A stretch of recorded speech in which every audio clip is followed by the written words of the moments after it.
this video, I want to show you something about this Nissan center link, also known as a drag link. When you take a look at where the ball joint is to fit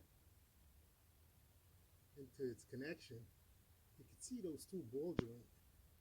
This one here is an aftermarket, and this one here is a factory OEM. You see the difference here where I have to sit in the Pitman arm? Well, let me show you the difference right now. Once you install that center link, that is what it's going to look like inside the Pitman arm. You see it's overextended beyond the Pitman arm. So what you will have to do there is to get the factory OEM drag link or center link, because this is an aftermarket. I purchased two of them, one as a spare, and I really didn't do good by purchasing them, because you see this is what I have. So I would have to place this stack of washer there and then put the castle bolt with the cotter pin to hold this center link down onto the Pitman arm. You need to look out for this. A lot of these aftermarket parts, if you don't play police and take proper inspection, you could end up in an accident. Now you see there's a lot of rust, the powder of the rust. You see this little red, this brown around here? Well, that is an indication that the washer is just wearing out. It's, friction from turning left to right, and it's depositing this rust. So we have to stack another washer here to compress this ball joint into the Pitman arm so it does not move. Now when we take a look at the bottom there, you want to make sure the Pitman arm, the hole in the Pitman arm, is not oversized. So that is the bottom. This is really not good. It's highly recommend that you get the factory OEM part if you can find it. And if you do find it for this 25-year-old vehicle, you're going to pay an arm and a leg, because most of the parts for this vehicle is discontinued. That is the disadvantage today in owning an old vehicle. They don't want you to have it. They want you to go and get a new plastic cannoli and make monthly payments so it outlasts the car.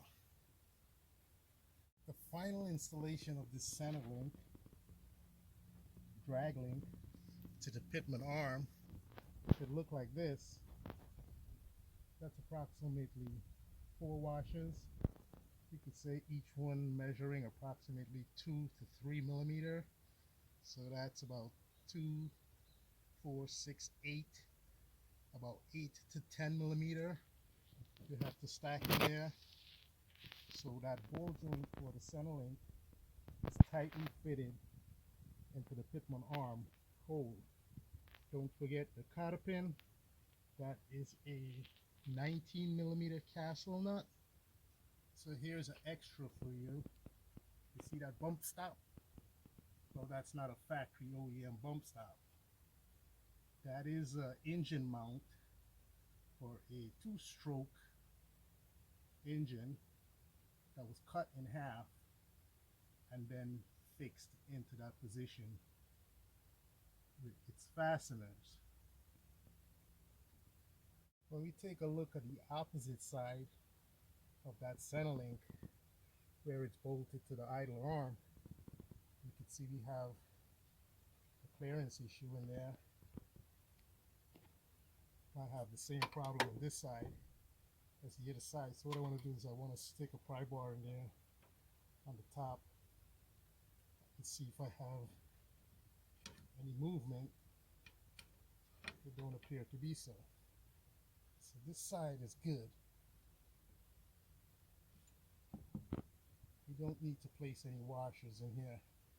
This center link was installed approximately a year ago. Now I'm taking inspection at the bottom, and this is what I found. So you have to look out for it.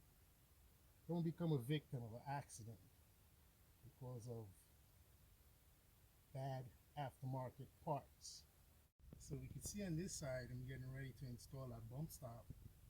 It's very difficult with that kind of clearance between the upper control arm and the chassis.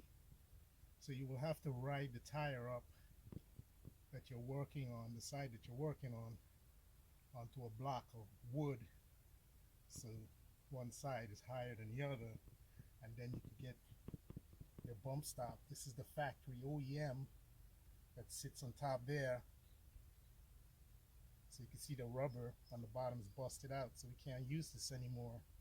That is why we need to use something like this. You slice it in half, and one half it's going to be for this side, and the other half for the other side. Now you have a bump stop also on the lower control arm. These bump stops are very important. If you don't have it, it will destroy the shock absorber when the vehicle is to encounter extreme bumps. It will push that arm to its limit, hitting this area here, and that will cause the shock to overcompress, damaging its piston inside and the rod.